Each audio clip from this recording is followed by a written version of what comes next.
Welcome to our channel. Today we how to register with Fluent Bit for lightweight logging on VPS step by step clearly. To begin, access your VPS via SSH. Use your preferred terminal application to initiate the connection. Enter the command SSH your username at your VPS IP. Once logged in, update your package list by running sudo apt update. Next, install the necessary dependencies using the command sudo apt install y build essential make git. To download Fluent Bit, navigate to the official GitHub repository. Use the command git clone https://github.com/fluent/bit.git. Change into the Fluent Bit directory with cd Fluent Bit. Next, switch to the stable version branch by executing git checkout 1.9. Build Fluent Bit by using the command make g-unix makefiles.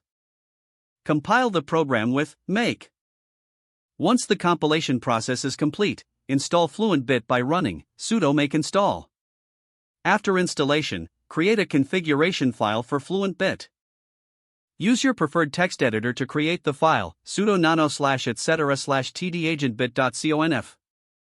In this configuration file, define your input sources. Specify the type of logs you want to collect, like system logs or application logs. Next, configure the output destination for your logs. You can send logs to various backends such as Elasticsearch or simply to a file. Once your configuration file is ready, save and exit the text editor. Start the Fluent Bit service using the command sudo systemctl start tdagentbit.service.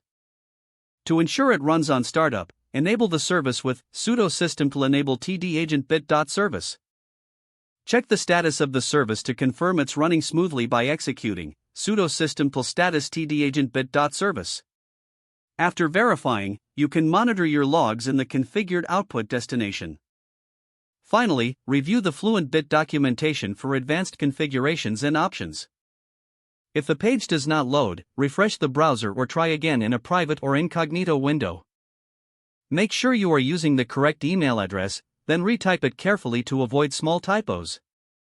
If your password is not accepted, use the reset option and create a new strong password you can remember. Check your spam folder for verification or security emails, then complete any requested confirmation steps.